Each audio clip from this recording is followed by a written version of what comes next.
Hey neighbors, it's Sharon from Grace's Neighbor Sharon, and this is my video for the Calendar Girls playlist for the month of April. The theme is spring, but I use dopamine style. Yes, read all about it. The hosts are Jessica from The Busy Housewife and Tiffany from Simply Blessed Crafts, and I was grateful to be named guest host this month. Channel links, link to the playlist in my description box below. Read about dopamine style crafting, and let's get crafting. Okay, I wanted to start this video with a quick haul from Thistle. It's a thrift store in Texas, and I found out about it through Kendra from Late Night Creations. She said she wished that I could go there in person because it's just that awesome. But yeah, a really good deal on ribbon just for what it would cost for a couple spools. I got this whole bag. And then, of course, the wood shapes, which are the inspiration. So project number 1 is a Frida Kahlo inspired craft. And that pop-up there shows her style of painting. She was Mexican, and she was known for her vibrant use of color in her self-portraits. But is this a dopamine style?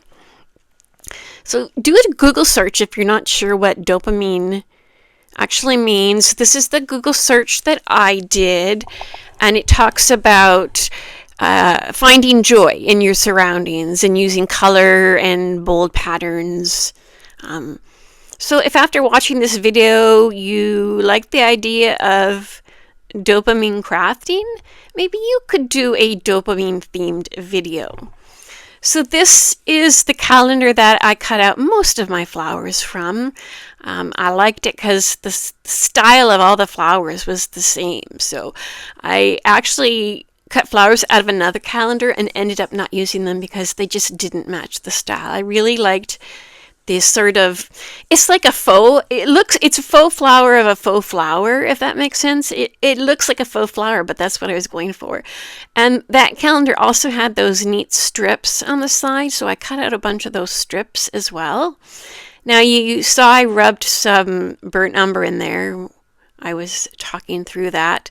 But now I'm putting some Mod Podge down and a nice thick coat of Mod Podge, and I'm going to let that dry before I go near it again. So now I'm back and doing a dry fit. So I decided to do strips on her neck area all the way up. I sort of like that style. It reminds me of the women that put their rings on their neck and it goes all the way up to their chin. That's kind of what I was thinking about when I chose to do it this way. So some of the strips are repeated. I could have gone back and did more cutting, but I liked the ones I already had, so I used a couple of them twice. I cover it with my unbleached parchment paper and then a few swipes from my Hippo heat press, and we're good to go. And I did it in 2 steps there. So I'm just going to do like a rough cut, and then I'll come back with my sandpaper after everything's cooled off. So I'm just going to finish off her neck area here. You see, I'm trimming because I don't want huge overhang, but I do want overhang because I feel like the sanding is more satisfying in a way. And I just love to see that edge appear. It's just so nice, like it was meant to be. So you saw me arranging those flowers, and there was no rhyme or reason to it.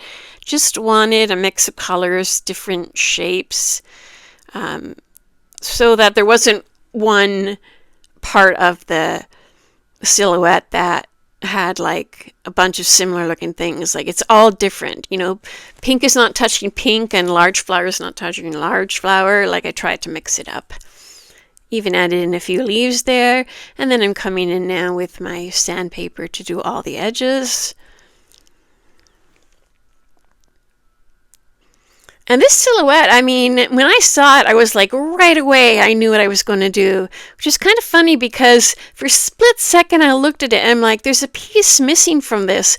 But in my mind, I could not think of what that piece would be. So I'm like, I'm going to do the silhouette with the flowers.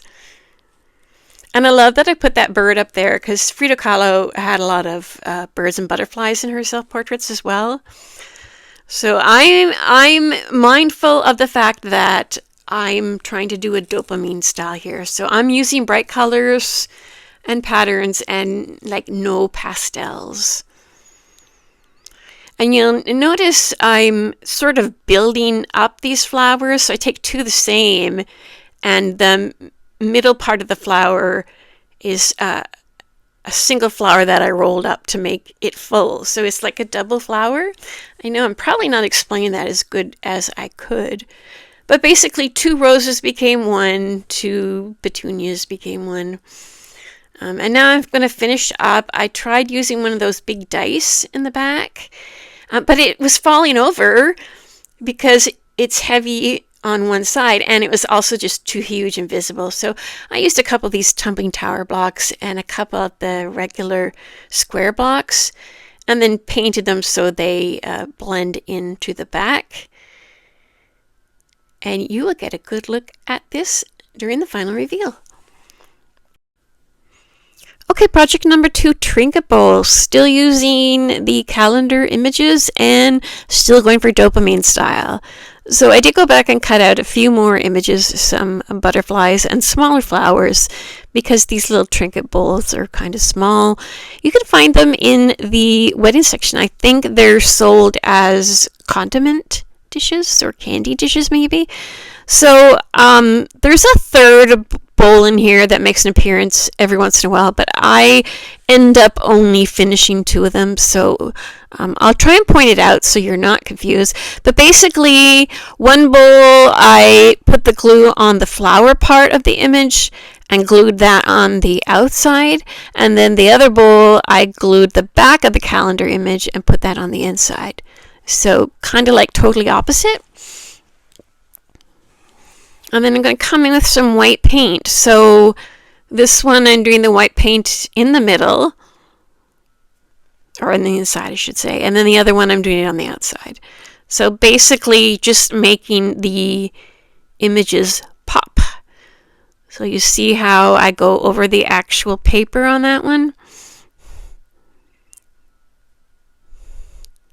And then the other one I go over the actual paper on the inside. Now, I didn't get me painting the pink bowl there, but it's exactly the same process with the yellow. It ends up being a yellowish orange because I'm mixing mica powder in. So the pink bowl, I mixed pink mica powder in, and then this yellow bowl, I mixed in sort of like a gold mica powder. And then I'm going over the white paint. So whatever I painted white is now pink or yellow, but the calendar images are still popping with the white, which I think is like super cool. I really love that look. So I just keep showing it to you because I just really like how it came out. There's that smaller dish I was telling you about. That's definitely sold as a condiment tray, and that's definitely from the wedding section at Dollar Tree. Now I'm coming back with some of this, I don't know, it's sparkle paint, but it's basically silver and gold, and it's a very thin pigment. Like if you were painting it only one coat on something, you could barely notice it was there except for a little bit of shimmer. So that's what I'm doing. I think I added a little bit, no, I guess it's just the gold. And I did the gold, and then while I was waiting for that to dry, I did the outside with Mod Podge. So basically I want to just seal in those images because this is going to be used. And then the same with the pink one. I did the sparkle on the painted part.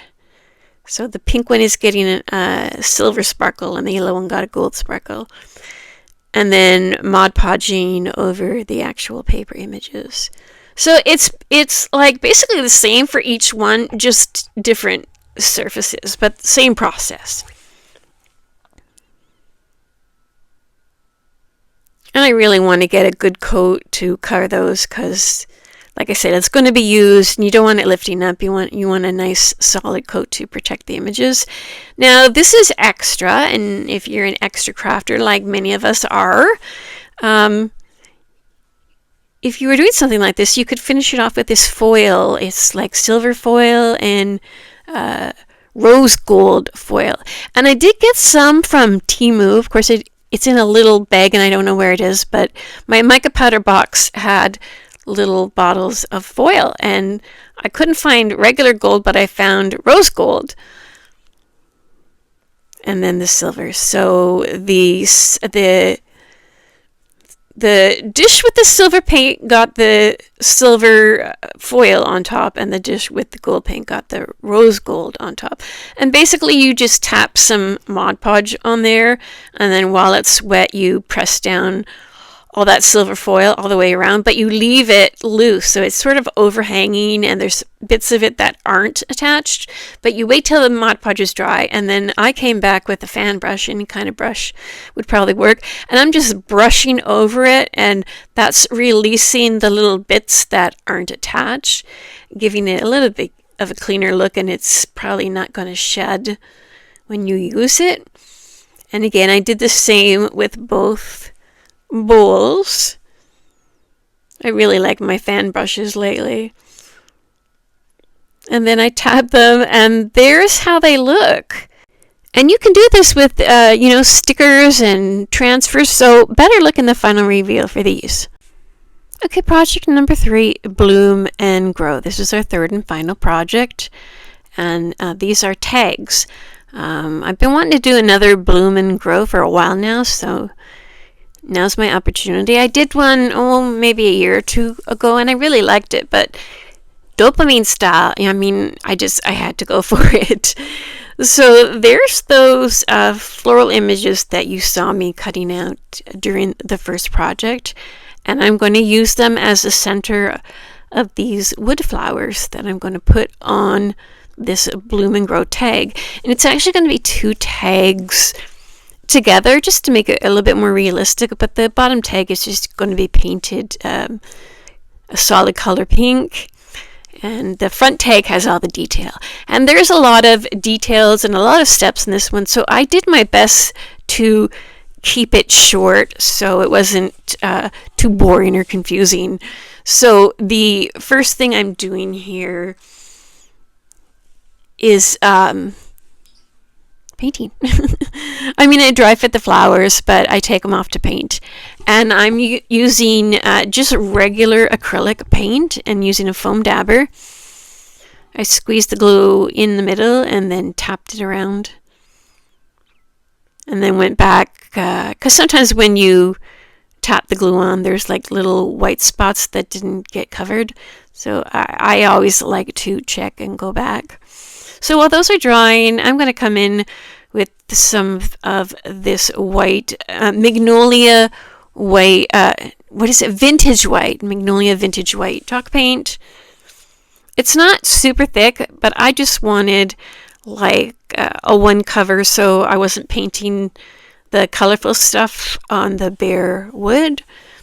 So I got just one coat down for the majority of the tag, and then the top and bottom I'm going to put down some Mod Podge, and I'm actually using another part of the calendar for the top and bottom. It's just kind of for an accent and a border. So once that Mod Podge was dry, I came back with the pieces that I cut out that I decided to use. And again, we're using the unbleached parchment paper with the Hippo heat press, and it just takes a few passes before you get some good adhesion. I'm doing the same with the bottom. I just felt like originally the idea in my head was a frame with the floral images on the frame and then like a different image in the middle, but that just didn't come together. So that's why I chose to do these little top and bottom borders on the tag. And again, coming in with my sandpaper to create that beautiful edge that I love. Now this is going to seem funny. I'm putting down some of this blue painter's tape But I'm not like using one to measure the next space. I'm putting down without any spaces in between. So I'm putting down, I'm covering up the whole area. You notice at the bottom there is a little crooked, so I did go back and straighten it up. And then I took off the first one, and that's going to be my yellow. And then I'm going down 2 pieces of tape, and then the next one will be yellow, 2 pieces of tape, and the next one will be yellow. And then I do that for the 3 colors that I chose. We're doing yellow, pink, and like a violet color. And I think my camera cut off because I don't think I planned to not show any of the painting, but at least I showed you that first part just to give you an idea. And here's when I realized that 6 of these flowers are not going to fit because I need room for my words. This is a Bloom and Grow tag, so Bloom and Grow needs to be at the top and bottom. In my mind, that's how it's going to look. So I thought, well, let's just do 3 in the middle. And it barely fits. I mean, the outside edges are a tiny bit over the edge of the tag, but it's not super noticeable, and it looks like they fit. And I don't think anyone's going to be inspecting the edges. And here's when I put just a little bit of this pink. It's the same pink as I used on the flowers, but I added a little bit of white to it. And the same with the purple and the yellow. I added a little bit of white to all those. But I wanted to show you, I'm going to add that silver that I used in the previous project. I'm going to use it like a distress. You know how you might distress with like a burnt umber or a white? I'm using the silver to distress. It tones down the brightness of the paint, and I just like the look it gives. The shimmer is really subtle, so I still get the color, but I get a little bit of the shimmer. And I did that for the striped part of the other tag as well. And then I measured the width of the tag, and then I took that into account when I was creating my words in Cricut. And this is a reverse stencil, so I'm actually weeding out the letters and leaving behind what would normally be weeded out. And then that way you get a paint stencil. And it actually made it a little bit easier to place it because of the stripes, so I was kind of happy for that. So once I got the transfer tape on there, I went ahead and took the backing off. That's kind of a little bit backwards than what you would normally do, but I felt like that's what was working for this. So got the backing off, and now I can see through the letters when I place it. And I kind of wanted to do like half color on the bottom and half color on the top, like so. I'm trying to push it down just where the letters are, and maybe I should have pushed that down tighter, you know, like the whole thing, because I did get a lot of bleeding on the outside edges of the letter. But I'll show you what I do. I put a little bit of baking soda in that paint, but I probably could have put more because, again, I had that bleeding. I usually like to like my stenciling paint nice and thick. So I left it for a few minutes. I thought maybe that would help, but still had that bleeding. I went ahead and weeded out the inside of the B and the O's there, and worked on the bottom at the same time.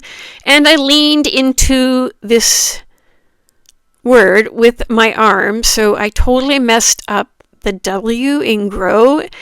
And if you look really closely, you can see that I had to like sort of rub it and fix it. But I went over all the letters with my black paint marker to sort of smooth the edges, so it wasn't as noticeable that the paint bled. And then I'm using my 2 glue combination, wood glue and hot glue, to glue on my letters, because I'm a 2 glue kind of gal.